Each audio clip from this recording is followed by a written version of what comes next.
Hi hello నమస్తే welcome to BRK women. నేను మానస. ఈరోజు మనతో పాటు ఉన్నారు సోషల్ యాక్టివిస్ట్ మనోజ గారు ఉన్నారు. మనోజ గారితో మాట్లాడదాం. Hi ma'am. హాయ్ మ్యామ్, రీసెంట్గా జరిగిన సంఘటన వైజాగ్లో జరిగింది. ఇద్దరు ప్రేమ పెళ్లి చేసుకొని ఇప్పుడు ఆమె నిండు గర్భిణి 9 నెలలు బిడ్డను మోసి నెక్స్ట్ డే డెలివరీ అనగా వాళ్ళ భర్త చంపేశాడు. అంటే నైట్ టైంలో ఏదో చిన్న గొడవ జరిగింది అనేసి ఆ కోపాన్ని కంట్రోల్ చేసుకోకుండా చంపడం ఎంతవరకు కరెక్ట్ అంటారు? జ్ఞానేశ్వర్ అనుష అవును, వీళ్ళిద్దరూ 2022లో ప్రేమించుకున్నారమ్మా. 2022 డిసెంబర్లో మ్యారేజ్ చేసుకున్నారు. మరి వాళ్ళ పేరెంట్స్కి ఇష్టం ఉందో లేదో మనకైతే తెలియదు. ఈ అమ్మాయి తరపు మాత్రం వాళ్ళ మదర్కి ఏదో హెల్త్ ఇష్యూ ఉందని తెలుస్తుంది. వాళ్ళ అమ్మమ్మ గారు ఉన్నారు ఆమెకి. సో అలాంటి లోన్లీనెస్లో అమ్మాయి ఆ అబ్బాయితో ప్రేమలో పట్టడము ఇష్టపడటం. ఇప్పుడు ప్రేమలు అన్నీ కామనే కదమ్మా. కాకపోతే ఈ ప్రేమ ఏంటంటే పెళ్లి దాకా వచ్చింది అనేది మనం కొంచెం అనుకోవాలి పాజిటివ్గా. పెళ్లి వరకు వచ్చింది. తర్వాత అమ్మాయి మరి 2 సంవత్సరాలు ఎలా గడిపారు అనేది బాగానే గడిపి ఉండొచ్చు. ఎందుకంటే 2 సంవత్సరాలు పులాన్ చేశారు. 23, 24, 25 2.5 years దగ్గర 2.5 years వాళ్ళు లైఫ్ బాగానే గడిపినట్టు అనిపిస్తుంది. సో మరి చిన్న చిన్న గొడవలు అయితే వాళ్ళ మధ్య వచ్చి ఉంటాయి. సర్ది చెప్పడానికి వీళ్ళ పేరెంట్స్ అందుబాటులో లేరు. అబ్బాయి పేరెంట్స్, అమ్మాయి పేరెంట్స్ అందుబాటులో లేరు. సో వాళ్ళిద్దరే సర్దుకుని ఆ సంసారం నెట్టుకుంటూ వచ్చారు. అయితే ఈ జ్ఞానేశ్వర్కి కొన్ని రోజులు బాగానే ఉన్నట్టున్నాడు. మధ్యలో కొంచెం పురుగు స్టార్ట్ అయింది వాడికి. యాక్చువల్గా అతను కూడా మంచి ఎడ్యుకేటెడ్ అని తెలుస్తుంది. ఏదో సమ్ స్కౌట్స్ ఏదో ఒక దాంట్లో మంచి పొజిషన్లోనే ఉన్నాడు, మంచి పోస్టు అని చెప్తున్నారు. అది నాకు పూర్తిగా ఇంకా క్లారిటీ రాలేదు. సో అతను మంచి జాబే చేస్తున్నాడు అనేటువంటి విషయం మనకి ఇక్కడ విదితమే. అయితే ఆ అబ్బాయి అంత మంచి పొజిషన్లో ఉండి కూడా ఈ అమ్మాయితో చిన్న చిన్న గొడవలు పెట్టుకుని వెనక ఆ అమ్మాయిని సమర్థించేవాళ్ళు ఎవరూ లేరనేటువంటి ఒక ఇది చూసుకుని, అంటే ఆ అమ్మాయికి ఏ అండ ఏ ఆదరణ, ఇప్పుడు మాట్లాడేవాడు వెనక ఎవరో ఒకళ్ళు ఉండాలి కదా. గట్టిగా ఈ అమ్మాయిని ఏమన్నా అంటే పోయి చెప్పుకోవడానికి ఎవరైనా ఉండాలి. అలా అమ్మాయిని గిచ్చి ఇబ్బంది పెడతానే ఉన్నాడు. 2-3 సార్లు కూడా అబ్బాయి ఆ అమ్మాయి నుంచి విడిపోవాలని చెప్పి ఒక దొంగ కారణాలు, అంటే నాకు క్యాన్సర్ ఉంది, ఈయనేదో సినిమాలో ప్రేమాభిషేకంలాకి నాగేశ్వరరావు అనుకుంటున్నాడేమో, ప్రేమాభిషేకం ఒక నాటకంలో ఒక డ్రామా వేసాడు అనమాట. నాకు క్యాన్సర్ ఉంది, నీ జీవితం నువ్వు చూసుకో, నా జీవితం నేను చూసుకుంటా అని చెప్పాడు. లేదండి చావైనా బతుకైనా నీతోనే, నువ్వు ఉన్నా పోయినా పర్లేదు, నేను నీతోనే ఉంటాను అని ఈ అమ్మాయి కన్విన్స్గా మాట్లాడుతూ ఉంది. తర్వాత మళ్ళీ ఏం చెప్పాడు, మా పేరెంట్స్కి మన ఇద్దరు పెళ్ళైనట్టు తెలియదు, తెలిసినప్పుడు వాడు మన ఇద్దరిని చంపేస్తారు, ఏదో వాడు పెద్ద విలన్స్ అయినట్టుగా వాళ్ళ గురించి ఒక ప్రొజెక్ట్ చేసి ఈ అమ్మాయి ముందు చెప్పడం జరిగింది. అయినా సరే పర్వాలేదు, ఎందుకంటే ఈ అమ్మాయి వెళ్ళిపోవడానికి తిరిగి వెళ్ళిపోవడానికి తనకు ఆధారం ఏమీ లేదు వెనక. సో ఏదైనా సరే మనం ఇల్లు గడప దాటి బయటకు వచ్చి పెళ్లి చేసుకున్నాము, ఈ అబ్బాయితో నా జీవితం గడిపేయాలనే ఉద్దేశంతో ఆ అమ్మాయి అతనితో కలిసి ఉంది. సరే ప్రెగ్నెన్సీ వచ్చింది. మరి ఆడపిల్ల అనే విషయం వాడికి ముందే తెలుసో ఏంటో అయితే నాకు తెలియదు, ఇప్పుడు రివీల్ చేయట్లేదు. మరి ఏ ఉద్దేశంతో అనుకున్నాడో తెలియదు. కానీ ఆ అమ్మాయికి ఒక డెలివరీకి కొంచెం ముందు రోజుల్లో ఫాలూదా ఏదో కావాలని అంటే ఫాలూదాలో ఏం చేశాడంటే ఒక ట్యాబ్లెట్ వేసి ఇచ్చాడు. మామూలుగా మనం ఏదైనా బయట నుంచి తెచ్చుకున్నప్పుడు తాగితే దాంట్లో ఏదో పురుగో లేకపోతే నలుసో వస్తే దాన్ని మనం పెద్ద రాద్ధాంతం కూడా చేస్తాం. ట్యాబ్లెట్ వచ్చింది, ఏంటండి ఇది, ఎవరు వేసి ఉంటారు ఇది అని అమ్మాయి అడిగినప్పుడు మనం వెళ్ళి అడుగుదాం వాళ్ళు ఎవరు వేసారా ఇందులో అని చెప్పి అతను తప్పించుకోవడానికి ట్రై చేసి అక్కడ అమ్మాయి బయటపడింది ఆ క్షణం. అప్పుడే ఆ అమ్మాయి కనుక నోటీస్ చేసి ఇదేదో వీడి కుట్ర చేస్తున్నాడు అంటే, మన ఆడపిల్లలు ఏంటంటే మన అని ఎందుకన్నానంటే కొంతమంది ఆడపిల్లలు అమాయకులు కూడా ఉన్నారు, జ్ఞానాన్ని అసలు ఉపయోగించట్లేదు. వాడు ఇలా చేశాడు అనగానే ముందు అసలు భయపడిపోవాలి. ఫాలూదాలో వాళ్ళు వేసింది కాదు వీడు వేశాడని ఎక్కడన్నా ఒక చిన్న చూచాయిగా అనుమానం ఉన్నప్పుడు వెంటనే పోలీస్ కంప్లైంట్ ఇచ్చి ఉంటే ఆ అమ్మాయికి ఆ మరణం తప్పుండేది. కానీ నమ్మింది, ఏదోలే అక్కడేదో పడిందేమో, ఎవరో వేసారేమో, ఏదో పొరపాటున ఏదోలే ఈ బిళ్ళ ఏదో అనుకుందో ఏంటో. అప్పుడు కూడా ఆ అమ్మాయి మరణం నుంచి తప్పించబడింది. ఆ తర్వాత వాళ్ళ అమ్మమ్మ గారిని పిలిపించటము, డెలివరీకి రమ్మని చెప్పి ఆవిడ ఇంటికి రావటము, ఇద్దరికి భోజనం పెడితే వీడు సుష్టిగా తినడము. ఆ రోజు నెక్స్ట్ డే తెల్లవారితే ఎక్కడికి వెళ్ళాలి, వాళ్ళు హాస్పిటల్కి వెళ్ళాలి, అడ్మిట్ అవ్వాలి ఇంకా డెలివరీ కోసం. డాక్టర్ ఏం చెప్పింది, అమ్మ రేపు ఆదివారం కాబట్టి వాళ్ళు వద్దు, మీరు సోమవారం వచ్చి అంటే 14వ తారీఖు మీరు సోమవారం వచ్చి అడ్మిట్ అవ్వండి అంటే ఇంకా రెడీగా ఇంటికి వెళ్ళిన తర్వాత రాత్రి భోజనం చేసిన తర్వాత ఈవినింగ్ మొదలు పెట్టాడు అనమాట. ఇద్దరి మధ్య చిన్న వాగ్వివాదం. అసలు కామన్ సెన్స్, బుద్ధి, జ్ఞానము, కడుపుకి అన్నం తినేవాడైతే ఒక ప్రెగ్నెంట్ లేడీ, 9 నెలల లేడీతో ఆర్గ్యుమెంట్స్, డిస్కషన్స్ అవసరమా? ఆ టైంలో ఒక అమ్మాయి ఫస్ట్ ప్రైమీ బేబీ మానసిక స్థితి ఎలా ఉంటుందో మీకు తెలియదు. సెన్సిటివ్గా ఉంటుంది. ఏదన్నా ఒక చిన్న ఆర్గ్యుమెంట్ అయిందంటే ఇరిటేషన్ వచ్చేస్తుంది, ఎమోషనల్ అయిపోతూ ఉంటారు వాళ్ళు.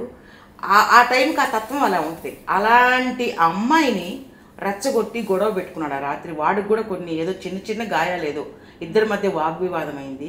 అసలు వాగ్వివాదం పెట్టుకోవడమే తప్పు. పెట్టుకున్న తర్వాత కూడా ఆ అమ్మాయితో డిస్కషన్ చేసి రాత్రికి రాత్రి ఆ అమ్మాయిని చున్నీ పెట్టి గొంతుని చంపేశాడు. ఎంత దుర్మార్గం లేకపోతే! ఆడపిల్లని చంపడం మహాపాపం.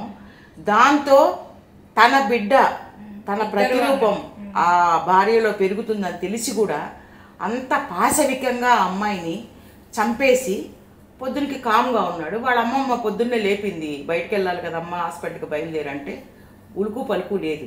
అంటే సైలెంట్గా చంపేశాడు కదా. లోపల ఏం జరిగింది, అమ్మాయి బాడీలో ఎటువంటి రియాక్షన్స్ ఉన్నాయంటే మనకు తెలియదు. సో అప్పటికే ప్రాణం పోయింది. అది మనకి ఎలా ఉందంటే ఏదో మామూలుగా పడుకొని ఉంది, నీరసంగా ఉందని అనుకుంటాం మనం. వెంటనే హాస్పిటల్కి తీసుకెళ్ళడము, అక్కడ కనుక్కోవడం జరిగింది. వాళ్ళ ఫ్రెండ్ కూడా ఒక అమ్మాయి ఈరోజు నేను యూట్యూబ్లో చూశాను, అమ్మాయి కూడా చాలా బాధపడుతుంది. గని గని అని ముద్దుగా వాడిని పిలుచుకునేదంట. వాడు గన్నులాగా తయారయ్యి అమ్మాయిని పేల్చి పడేశాడు.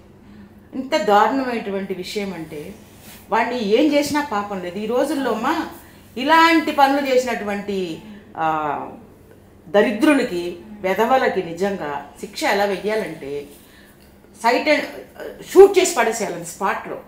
వాడు ఎంత నరకం ఆ అమ్మాయి ఎంత నరకం అనుభవించిందో వాడు ఆ అమ్మాయిని చంపేటప్పుడు ఆ విధంగానన్నా చంపాలి. ఎందుకంటే ఆ బాధ ఎలా ఉంటుందో వాడికి తెలియాలి.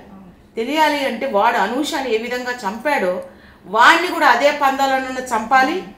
ఆ విధంగా ఒకసారి వాడికి ట్రైల్ వేసి నెక్స్ట్ వాడిని కాల్చిపడేయాలి.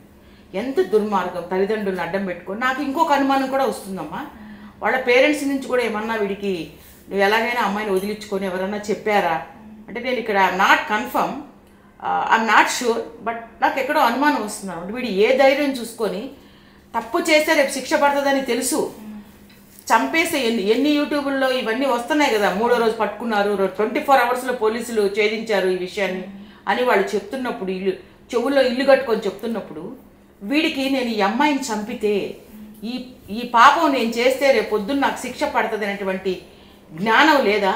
లేకపోతే ఏదైనా ఒక ధైర్యం అంటే ఇప్పుడు ఎట్లా అయిందంటే తప్పించుకోవచ్చు చట్టం నుంచి, కొన్నాళ్ళు వాయిదా వేసుకోవచ్చు, లాయర్ని పెట్టుకోవచ్చు, డబ్బుతో కొనుక్కోవచ్చు అని ఏమన్నా ఉద్దేశంతో చేశాడా? ఎంత అన్కాన్షియస్లో ఉన్నా కూడా భార్యని, తనని నమ్ముకొని వచ్చిన భార్యని నట్టేట ముంచి ఆ అమ్మాయిని అన్యాయంగా, దారుణంగా, పైగా ప్రెగ్నెంట్తో ఉన్నది అన్నటువంటి కామన్ సెన్స్, విచక్షణ జ్ఞానం ఒక మనిషిలాగా ఆలోచించకుండా పశువులాగా ఆలోచించి ఆ బిడ్డని చంపేశాడు. ఆ అమ్మాయిని, ఆ బిడ్డని. ఎంత పాపం! ఆ తల్లిదండ్రులు మరి ఏ నక్షత్రానికి అన్నారో వాడిని, బుద్ధి జ్ఞానం లేకుండా కన్నారా? మరి ఏ అత్తమామ వాళ్ళ ఇంటికి వెళ్ళాము అంటే అసలు ఎప్పుడు తీసుకెళ్ళలేదు. అంటే ఏంటి, ఒక సీక్రెట్ అఫేర్ని మెయింటైన్ చేస్తున్నాడు అనుకోవాలి. అంటే పేరెంట్స్ కూడా చెప్పకుండా చేస్తున్నాడా? ఇంతగా తతంగం 2 సంవత్సరాల నుంచి కూడా ఆ విధంగా నడిపించాడా?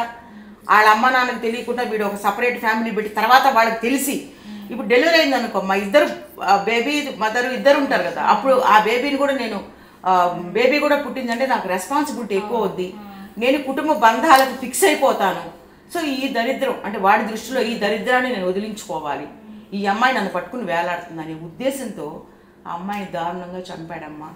ఇలా ఆడపిల్లల మీద ఇలాంటి దారుణమైనటువంటి మరణాన్ని ఇచ్చినటువంటి వాడిని ఏ శిక్ష వేసినా కూడా తక్కువే అంటున్నాను. ఎందుకంటే నాకు అనిపిస్తుంది వీడికి ఉరి శిక్ష వేస్తే కూడా కొంచెం టైం ఉంటుంది, వీడికి ఆ బాధ తెలియదు. సో గన్ను పెట్టి కాల్ చేస్తే నేను ఇందాక అన్నాను, కానీ నాకు అనిపిస్తుంది గన్ను పెట్టి కాల్స్తే వెంటనే చచ్చిపోతాడు. అలా కాదు, అనూషాని వాడు ఎలా చంపాడో శిక్షలు ఇలానే వెయ్యాలి ఫ్యూచర్లో. వీడు ఒక హంతకుడు ఎవరైనా సరే, వాడు చంపిన వ్యక్తిని వాడు ఎలా చంపాడో వాడికి కూడా అలాంటి శిక్ష వేసి ఆ బాధను వాడు అనుభవించేలా చేసి, ఆ నరకం ఎలా ఉంటుందో వాడు అనుభవించాలి. అప్పుడే ఈ శిక్షలు కూడా షార్ట్ మెథడ్లో, షార్టెస్ట్ టైంలో తొందరగానే శిక్షలు అమలు పరిచినట్లయితే ఇంకొకరికి కొంచెం భయం కొంచెం వస్తుంది అంటాను, పూర్తిగా రాదు. ఈ ముండా కొడుకులు ఇలా చేయడానికి అలవాటు పడిపోయినారు. అవును. ఏంటంటే నేను కూడా ఒక మాట అన్నాను ఈ మధ్యకాలంలో చాలా ఇంటర్వ్యూలు, అంటే ఒక 5-6 చోట్ల నేను మాట్లాడేది ఏమంటే, ఈ కరోనా వచ్చిన తర్వాత వ్యాక్సినేషన్ వేశారు కదమ్మా, బుర్రల్లో ఏమన్నా ఖరాబులు అయిపోయి, బుర్రలో ఏమైనా చేంజ్ అయిపోయి, ఆ మెదడులో ఏమైనా క్రైమ్ లాంటివి ఏమైనా ఎక్కిపోయినాయా లోపలికి ఆ వ్యాక్సిన్తో పాటు, పొరపాటున లేకపోతే ఇంటెన్షనల్గా ఎలా వెళ్ళిపోయిందేమో బ్రెయిన్లోకి, అందుకే ఇలాంటి విచక్షణారహితమైనటువంటి పనులు చేస్తున్నారేమో అని నాకు అనిపిస్తుంది. ఈ సంఘటన నన్ను ఇన్ని రోజులుగా ఎన్నో సంఘటనలు నేను చూశానమ్మా, చదివాను, కానీ నా మనసు చాలా బాధపడింది ఈ సంఘటన జరిగిన తర్వాత. వాడికి ఈ శిక్ష ఎంత తొందరగా వేస్తే అంత తొందరగా నేను సంతోషపడతాను, ప్రజలందరూ సంతోషపడతారు, ఖచ్చితంగా ఇంకొకరికి కొంచెం బుద్ధి వస్తుందని నేను అనుకుంటున్నానమ్మా. ఇది నా అభిప్రాయం. అవునమ్మా, అంటే ఒక ప్రెగ్నెంట్ లేడీ మీద ఇలాంటివి జరగడం చాలా బాధాకరం. ఇట్లాంటివి చాలా చూస్తున్నాం. ఇంకా అసలు చేంజెస్ అనేవి మన సొసైటీలో ఇంకా రావట్లేదు. దీన్ని ఇంకా గవర్నమెంట్ అనేది ఇంకా కఠినంగా దీనిపైన ఏమంటారు పనిష్ చేయాలని, ఎవరైతే ఇలాంటి దారుణాలకు పాల్పడుతున్నారో సో వాళ్ళని కఠినంగా శిక్షించాలని నా తరపున కూడా నేను కోరుకుంటున్నాను. Thank you so much. Thank you.